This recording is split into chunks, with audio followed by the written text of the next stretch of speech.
Shalom और आलीन के साथ इज़राइल में आपका फिर से स्वागत है। इस हफ्ते इज़राइल अपनी स्वतंत्रता के 75 साल मना रहा है और इस खास तारीख पर हम आपके लिए एक गुप्त कहानी लेकर आए हैं। ये उन युवाओं की कहानी है जिन्होंने अपनी जान जोखिम में डालकर इस जगह महोन अयालोन को बनाया, जो एक गुप्त और अवैध गोला बारूद फैक्ट्री थी और जो इज़राइल की स्वतंत्रता की लड़ाई में जीत के लिए बहुत जरूरी थी। तो दोस्तों, आज का दिन यहाँ वाकई में बहुत रोमांचक और तनावपूर्ण होने वाला है। तो अगर आप सब तैयार हैं तो चलिए शुरू करते हैं। आज के समय में इज़राइल एक आधुनिक, जीवंत, खुशहाल, सुरक्षित और मजबूत देश है। लेकिन हमेशा ऐसा नहीं था। पिछले 100 वर्षों में इज़राइल के लोगों और इस धरती ने बहुत कष्ट झेले हैं और उन्हें जीवित रहने के लिए बहुत संघर्ष करना पड़ा। और आज की कहानी शुरू होती है सन 1917 में, जब इंग्लैंड ने इज़राइल की पूरी धरती और इस क्षेत्र पर आक्रमण कर उसे जीत लिया। उस समय यहूदी पहले ही अपनी धरती पर लौटना शुरू कर चुके थे और उन्होंने यहाँ स्कूल, अस्पताल, पूरी शहरें और यहाँ तक कि विश्वविद्यालय भी बनाना शुरू कर दिया था। ये सब इस सपने के लिए था कि निकट भविष्य में वे इज़राइल राज्य की स्वतंत्रता की घोषणा कर सके। लेकिन ब्रिटिशों को यहाँ यहूदी स्वतंत्रता का विचार बिल्कुल पसंद नहीं था और इसी वजह से पहले ही 1922 में उन्होंने यहूदी आव्रजन पर प्रतिबंध लगाना शुरू कर दिया। नए शहरों के निर्माण और भावी इज़राइल राज्य के लिए सभी तैयारियां, और यहाँ तक कि होलोकॉस्ट के दौरान भी जब लाखों यहूदियों की यूरोप में हत्या की जा रही थी, वे यहूदियों की इज़राइल में प्रवास पर रोक लगाए हुए थे। लेकिन यहूदी ब्रिटिश प्रतिबंधों और पाबंदियों की अनदेखी करने का फैसला करते हैं और वे इज़राइल में प्रवास करना जारी रखते हैं, लेकिन इस बार अवैध रूप से, और वे अपना भविष्य का देश बनाना जारी रखते हैं और साथ ही वे आने वाले युद्ध के लिए भी तैयारी कर रहे हैं, क्योंकि सभी जानते थे कि जिस दिन इज़राइल अपनी स्वतंत्रता की घोषणा करेगा, क्षेत्र के सभी अरब देश युद्ध की घोषणा कर देंगे और ये सब कुछ गुप्त तरीके से किया जाना था। और गुप्त रूप से क्यों? क्योंकि ब्रिटिश किसी भी यहूदी को जो इन गतिविधियों में भाग लेता था गिरफ्तार कर लेते थे और उसे मौत की सजा दे देते थे। और दुर्भाग्यवश बहुत से लोगों ने इस तरह अपनी जान गंवा दी। और ठीक इसी माहौल और इतने गुप्त और खतरनाक वातावरण में महोन अयालोन की कहानी शुरू होती है और इसी वजह से हम आज यहाँ आए हैं। मेरे साथ आइए इस जगह के रहस्यों को जानने के लिए।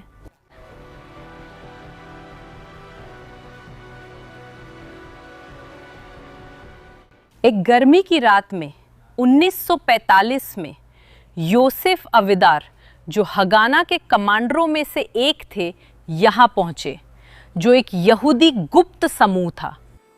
और वे यहूदी युवाओं के एक समूह के पास पहुंचते हैं और उनसे कहते हैं कि उनके पास एक गुप्त मिशन है जो होगा बहुत ही खतरनाक, जिसमें वे अपनी जान जोखिम में डाल रहे होंगे। लेकिन जो काम वे करेंगे वो इज़राइल राज्य की स्थापना के लिए बहुत जरूरी होगा। लेकिन वो उन्हें ये नहीं बता सकते थे कि वो मिशन क्या होगा जब तक वे स्वीकार नहीं कर लेते। और ये युवा इकट्ठा होंगे और मतदान करेंगे और मतदान सर्वसम्मति से होगा। वे सभी इस जोखिम को अपने ऊपर लेने के लिए तैयार होंगे, क्योंकि वे जानते थे कि वे एक बड़ा भला कर रहे हैं। और योसेफ उन्हें बताते हैं कि युद्ध और भविष्य की सेना की तैयारियां पहले ही शुरू हो चुकी थी। वे पहले ही कुछ हथियार बनाना शुरू कर चुके थे, लेकिन उनके पास गोली बारूद नहीं था। उनके पास अपनी बंदूकों में डालने के लिए कोई भी गोली नहीं थी। और इसी वजह से ठीक यहां महोन हायालोन में पूरे भविष्य के इजराइल की पहली और एकमात्र गोली बारूद की फैक्ट्री बनाई गई थी। और जब वे सुनते हैं कि ये गैर कानूनी फैक्ट्री यहीं बनेगी तो वे हैरान और चौंक जाते हैं। क्यों? क्योंकि यहाँ बगल में एक शहर है जिसका नाम है रहोवोत, जहां एक बहुत बड़ा ब्रिटिश मुख्यालय था। यही पीछे से ब्रिटिश रेलवे की पटरियां भी गुजरती हैं।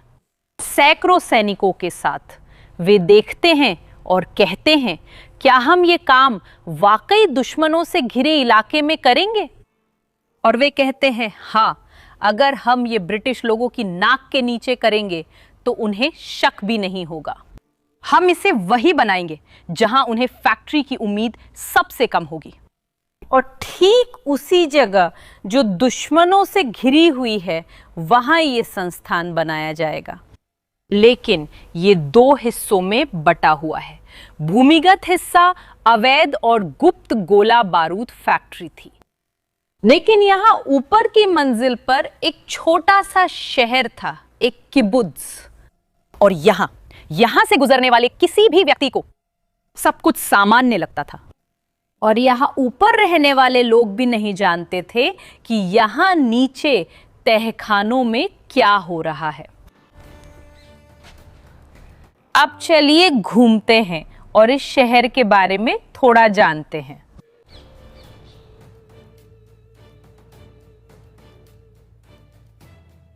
और अब हम सब मिलकर इस शहर की लॉन्ड्री में प्रवेश करेंगे। इसके अंदर कई राज छुपे हैं। मेरे साथ चलिए।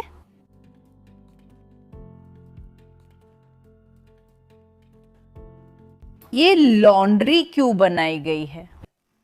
पहला कारण है शोर। अगर यहां भूमिगत एक गोला बारूद की फैक्ट्री है तो फैक्ट्री बहुत बहुत शोर करती है। तो ध्यान आकर्षित न करने के लिए वे यहां एक बेहद शोर वाली वॉशिंग मशीन लगाएंगे। और ये मशीन यहां नीचे गोला बारूद की मशीनों की असली आवाज को छुपा देती थी। लेकिन इसमें सिर्फ एक समस्या है। शहर बहुत छोटा है, इतनी कपड़े नहीं हैं कि इस मशीन को दिन में 10-12 घंटे तक चलाया जा सके। और ब्रिटिश लोगों को अजीब लगेगा, लोगों को भी अजीब लगेगा अगर ये मशीन बिना कपड़ों के चल रही हो। इसीलिए वे लोग तय करते हैं कि लॉन्ड्री को खोलकर आसपास के शहरों की भी सेवा करें। और रेहोवोट का अस्पताल जो यहाँ पास में है, अपने कोट और कपड़े यहाँ धुलवाने भेजता है। और इसी वजह से यहाँ बहुत काम रहता था और इसी वजह से मशीन हर समय चालू रहती थी। लेकिन जो यहाँ काम करते थे उन्हें पता था कि सब कुछ बिल्कुल सही तरीके से करना है। कपड़े अच्छे से धुले हुए, अच्छे से तह किए हुए, अच्छे से प्रेस किए हुए। क्यों? क्योंकि वे नहीं चाहते थे कि कोई यहाँ आकर शिकायत करे। क्योंकि यहाँ एक और राज था। तो यहाँ आप देख सकते हैं शेल्फ पर वे कपड़ों को बेहद सलीके और बारीकी से संभालते थे। और यहाँ की सेवा इतनी शानदार थी कि पास के ब्रिटिश लोगों ने भी सुन लिया था कि यहाँ पूरे इलाके की सबसे अच्छी लॉन्ड्री है और वे यहाँ कपड़े धोते हैं, ब्रिटिश यूनिफॉर्म्स। लेकिन जो ब्रिटिश लोग नहीं जानते थे वो ये था कि यहाँ एक गुप्त रास्ता था। यहीं से गोला बारूद फैक्ट्री में प्रवेश होता था। हर दिन 45 लोग यहीं से अंदर जाते थे। फैक्ट्री में नीचे जाने हेतु 3 मिनट में 45 लोग नीचे उतर जाते थे। इंस्टीट्यूट हायालोन के लोगों ने मुझसे कहा कि मैं ये राज आप लोगों को न बताऊं, गुप्त रास्ता कहां है। इसीलिए मैं यहां पूरी लॉन्ड्री दिखाऊंगी 360 डिग्री में।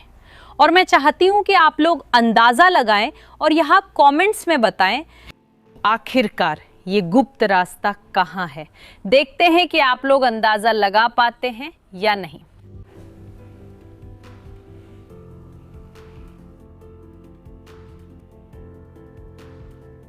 और यहां कहीं पे जो गुप्त रास्ता है उससे हम आज नीचे नहीं उतरेंगे। अब हम बाहर निकलेंगे और इस जगह के बारे में थोड़ा और जानेंगे और फिर हम सब मिलकर इस गुप्त फैक्ट्री के भूमिगत हिस्सों में उतरेंगे।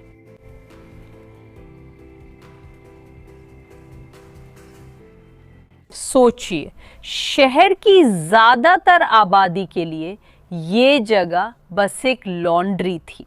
वे यहां पर कपड़े सूखते हुए देखते थे और उन्हें जरा भी शक नहीं था कि यहां कुछ और भी हो रहा है। जो लोग भूमिगत फैक्ट्री में काम करते थे उन्हें पूरी गोपनीयता बनाए रखनी पड़ती थी, यहां तक कि अपने पतियों, पत्नियों, बच्चों और सभी से भी, क्योंकि एक बार फिर अगर उन्हें ब्रिटिशरों द्वारा पकड़ा जाता तो उन सभी को फांसी देकर मार दिया जाता।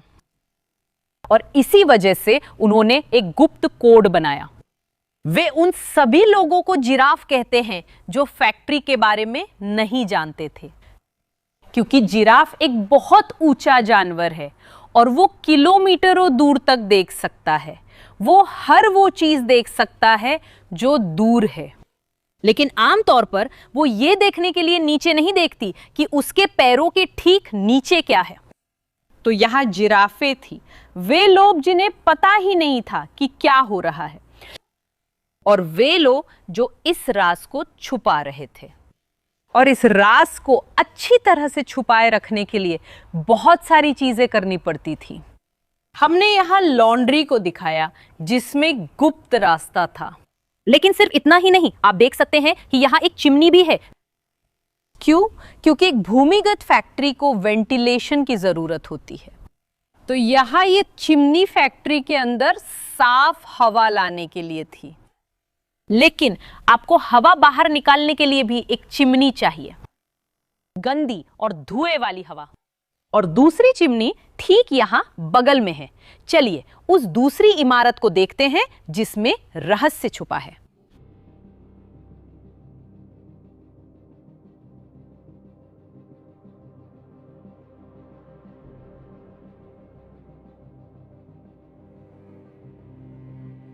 दूसरी इमारत जो उन्होंने बनाई वो है एक बेकरी। क्यों? इस जगह की चिमनी वेंटिलेशन सिस्टम में मदद करती थी। लेकिन इस जगह को बनाने का एक और कारण है, वो है ये 10 टन का विशाल अवन। इसे यहां नीचे एक और गुप्त रास्ता छुपाने के लिए बनाया गया था। लॉन्ड्री का गुप्त रास्ता रोजमर्रा के लिए था। ये एक छोटी सी एंट्री थी जिससे लोग जल्दी अंदर बाहर जा सकते थे, लेकिन यहां की एंट्री बहुत बड़ी थी और इसे उपकरण नीचे लाने के लिए बनाया गया था। वो बड़ी बड़ी मशीनें जो गोला बारूद बनाने में इस्तेमाल होती थी, और आज हम यहीं से अंदर जाएंगे। तो मेरे साथ आइए, अब हम सच में इस गुप्त फैक्ट्री के भूमिगत हिस्से में उतरने जा रहे हैं।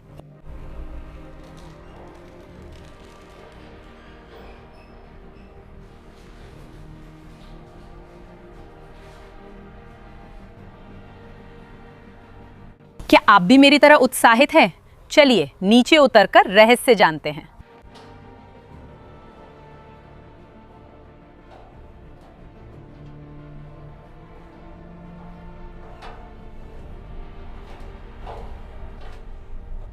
यहां भूमिगत 8 मीटर नीचे है और अब हम फैक्ट्री में पहुंच चुके हैं।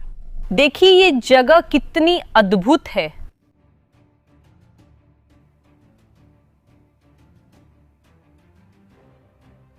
लेकिन सबसे पहला सवाल जो आता है वो है ये सारा उपकरण कहां से आया, क्योंकि ब्रिटिश लोग सेना, गोला बारूद और हथियारों के निर्माण से जुड़ी किसी भी यहूदी गतिविधि पर प्रतिबंध लगाते थे। तो वे 12 मशीनें गोलियां बनाने के लिए कहां से लाएंगे? ये सब यहूदा अराजी की वजह से हुआ। उन्होंने 1938 में, सालों और सालों पहले, इस फैक्ट्री की शुरुआत से वो पोलैंड वारसो शहर जाते हैं और वहां वो गुप्त रूप से 12 मशीनें खरीदने में सफल होते हैं। उन्हें इन मशीनों को इज़राइल तक तस्करी करके लाने में 4 साल लगेंगे, लेकिन उनकी मेहनत की वजह से ये मशीनें यहां पहुंच जाती हैं और फिर यहां इस फैक्ट्री का निर्माण शुरू होगा। और अब हम समझेंगे कि ये मशीनें कैसे काम करती थीं।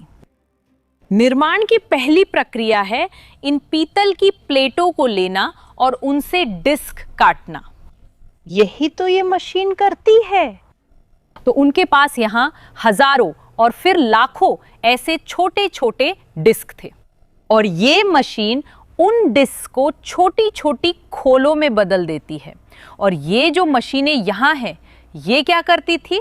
छोटी खोल को लेना और उसे फैलाते जाना जब तक कि वो इस आकार की न हो जाए। और जब उन्होंने पोलैंड से मशीनें खरीदी तो उन्हें लगा कि उन्होंने सही मशीनें खरीदी हैं। लेकिन जब वे यहां पहुंचते हैं और देखते हैं कि ये यहां इजरायली हथियारों के लिए बहुत बड़ा है और इसलिए उन्हें एक और कदम जोड़ना पड़ता है। वे यहां से इस हिस्से को पकड़ते थे, इसे इस मशीन में डालते थे और इस तरह वे इसे बिल्कुल उसी आकार में काट पाते थे जिसकी उन्हें जरूरत थी। मैं आपको जो दिखाना चाहती हूं वो है हकीकत इस जगह की। लोग कैसा महसूस करते थे। मेरे साथ आइए, हम मशीनें चालू करेंगे। मैं चाहती हूं कि आप लोग थोड़ा सा महसूस करें कि यहां अंदर काम करना कैसा था। बस एक सेकंड। दोस्तों, अब यहां 2 पूरी मशीनें चल रही थी। उस समय यहां 12 थी और आप लोग पहले ही यहां की तेज आवाज सुन चुके हैं।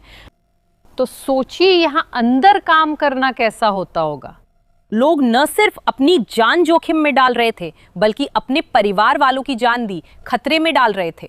वे यहां एक सचमुच नर्क जैसे शोर में काम करते थे और माहौल को थोड़ा खुशनुमा बनाने और शोर को थोड़ा छुपाने के लिए वे यहां पूरा दिन गाते रहते थे। लेकिन सिर्फ शोर ही परेशानी नहीं था। ये जगह इतनी अच्छी तरह से रोशन नहीं थी और वहां एयर कंडीशनर नहीं था, बस एक छोटा सा वेंटिलेशन सिस्टम था। लेकिन वो जगह गरम, घुटन भरी और शोरगुल वाली थी। मतलब यहां रहना लोगों को शारीरिक रूप से बीमार भी कर देता था। लेकिन वे ये सब करते थे अपनी सेहत और जान को खतरे में डालते थे, क्योंकि वे जानते थे कि वे एक सही मकसद के लिए लड़ रहे हैं। सिर्फ अंदाजा देने के लिए, जब उन्हें यहां ताम पर बुलाया जाता है, होलोकॉस्ट अभी भी हो रहा था। फैक्ट्री होलोकॉस्ट के बाद के वर्षों में चलेगी जब इजराइल के लोगों का सफाया कर दिया गया था। इसके बजाय कि वे निराश हो, बैठकर रोने के बजाय वे उठकर लड़ने के लिए तैयार होते हैं और इजराइल राज्य की स्वतंत्रता को और भी मजबूती से हासिल करने के लिए प्रयास करते हैं। और इसी वजह से मुझे ये जगह इतनी प्रभावशाली लगती है। लेकिन यहाँ अंदर और भी कई राज छुपे हैं। तो चलिए अब हम फैक्ट्री के अंदर चलते हैं।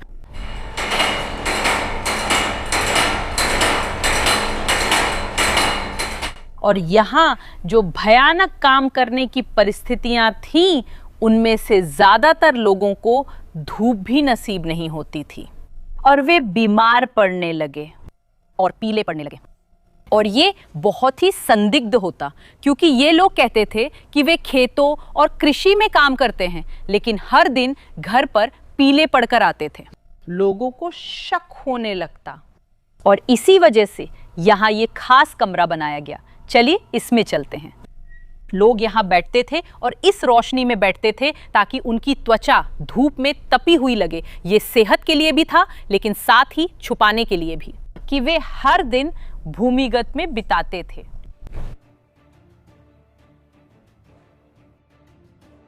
और इस जगह की एक अजीब बात यह है कि यहाँ सिर्फ गोला बारूद भूमिगत में बनाया ही नहीं जाता था, बल्कि यहाँ उसका परीक्षण भी किया जाता था। यहाँ देखिए एक फायरिंग रेंज है, क्योंकि उन्हें गोला बारूद का परीक्षण करना पड़ता था ताकि यह सुनिश्चित हो सके कि भविष्य में जब युद्ध में इसका इस्तेमाल किया जाए तो ये प्रभावी हो। तो दोस्तों, वे यहाँ कुछ ही मीटर की दूरी पर गोलियों का परीक्षण करते थे। जहां बारूद और सारा ज्वलनशील सामान रखा जाता था वहीं से, पर उनके पास फिर कोई विकल्प नहीं था। लेकिन हमारे ठीक ऊपर जो लॉन्ड्री है वो गोलियों की आवाज को छुपा नहीं पाती थी और इसी वजह से उन्हें ठीक ठीक पता चल जाता था जब ब्रिटिश ट्रेनें गुजरती थी और ट्रेन बहुत शोर करती थी जिससे पूरी जमीन हिल जाती थी, और जब ट्रेन गुजरती थी ठीक उसी पल वे यहां गोलियों का परीक्षण करते थे। और यहां इस फैक्ट्री के अंदर एक बेहद थकाने वाले दिन के बाद उन्हें अपनी फैमिली और अपने शहर वापस लौटना पड़ता था, जिन्हें पता नहीं था कि क्या हो रहा है, और इसी वजह से उन्हें खुद को साफ करना पड़ता था क्योंकि उनके कपड़ों में बहुत सारे धातु के कण लगे होते थे। वे यहां रुकते थे। वहां एक व्यक्ति था जिसका काम यह जांचना था कि बालों, कपड़ों और खासकर जूतों से सब धातु के कण निकाल दिए जाएं। सारे धातु के कण निकालने के बाद ही वे सीढ़ियों से ऊपर जा सकते थे। दोस्तों, आप जो कुछ भी यहां देख रहे हैं, जाहिर है कि पुतलों को छोड़कर सब कुछ असली है। यही वो सीढ़ी है जिससे वे ऊपर जाते थे, और अगर हम इस सीढ़ी से ऊपर जाते हैं तो हम लॉन्ड्री का गुप्त प्रवेश द्वार पर पहुंच जाते हैं। और अब मेरे पास आप सबके लिए एक सवाल है।